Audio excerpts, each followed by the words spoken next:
Bienvenue chers téléspectateurs de Mashariki TV. Nous sommes au chef-lieu de la province d'Ongozi, au stade Kugasakaka Inarunyonga, où l'Office burundais des recettes organise une semaine dédiée aux contribuables.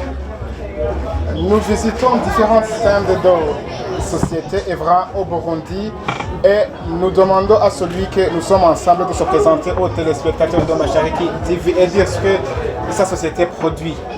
Oh, merci, je m'appelle Patrice Barutwanayo, je suis directeur commercial de l'entreprise Mamata Industries qui travaille à Rukecho et qui transforme le lait et le jus de tangawizi. Il transforme le lait et le jus de tangawizi en combien de sortes? Oui, nous transformons le lait en yaourt nature, en yaourt aromatisé, le yaourt à fraises, le yaourt à vanille. Nous mettons le lait dans des emballages de différentes dimensions, les 5 litres, 20 litres, 10 litres, 1 litre. Et le yaourt, nous l'emballons dans un emballage de 500 ml. Pour le moment, nous arrivons à un stand et nous demandons à celui que nous trouvons sur place pour qu'il puisse se présenter aux téléspectateurs de Mashariki TV et puis dire son poste et ce que la société produit. Merci monsieur le journaliste de TV. Moi je m'appelle Venant Kajigami. Je suis chargé des relations publiques au sein de la société Imena, une société qui transforme la banane en vin, en liqueur et en jus. Une société qui a comme ambition le développement de la chaîne de valeur banane. Nous sommes dans une semaine dédiée aux contribuables. Les contribuables payent des impôts. Qu'est-ce que l'impôt? Quant à moi, l'impôt, c'est la contribution que chaque citoyen doit à l'État pour le bon fonctionnement de l'État. L'impôt facilite le bon fonctionnement de l'État, surtout pour assurer la sécurité, notre sécurité, contribuer pour l'éducation de nos enfants, contribuer pour l'agriculture et l'élevage et tout consort. Nous sommes dans une semaine dédiée aux contribuables.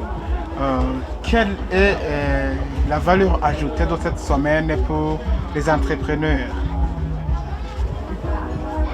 Pour les entrepreneurs que nous sommes, premièrement, cette foire exposition est pour nous une occasion de compétition avec nos collègues transformateurs pour commencer. Nous avons l'occasion de présenter nos différents produits et même des produits nouveaux.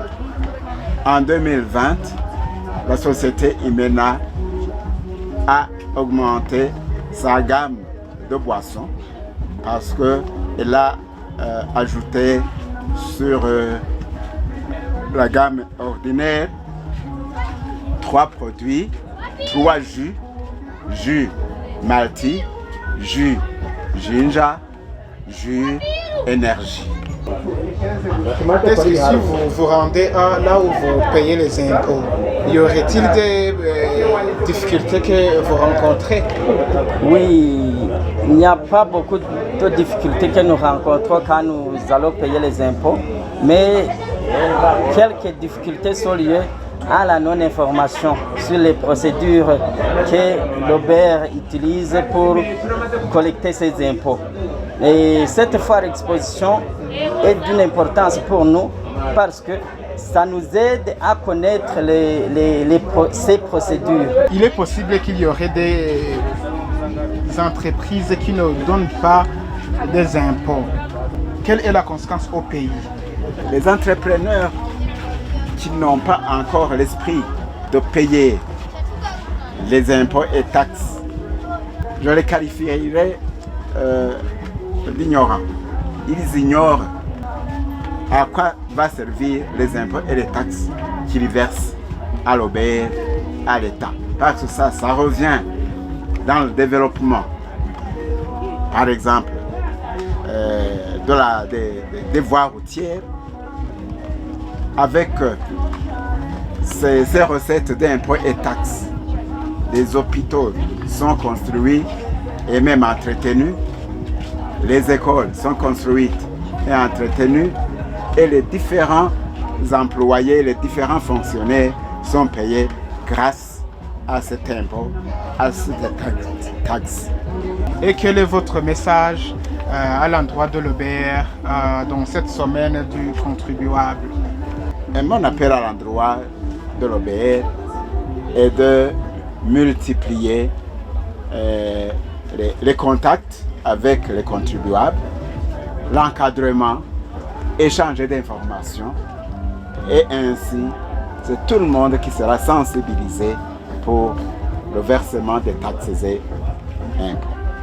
Nous vous remercions pour l'occasion offerte à la Mashariki TV par votre entreprise. Nous vous en prions. Nous aimerions que dans vos différents propos, vous ameniez les citoyens burundais à aimer les produits locaux, les produits burundais, parce qu'il y a encore des citoyens qui dénigrent ou qui sous-estiment les produits fabriqués au Burundi, alors que ces produits ont une bonne qualité, une qualité qui peut-être est même supérieure à celle des produits importés. Merci. Je vous en prie.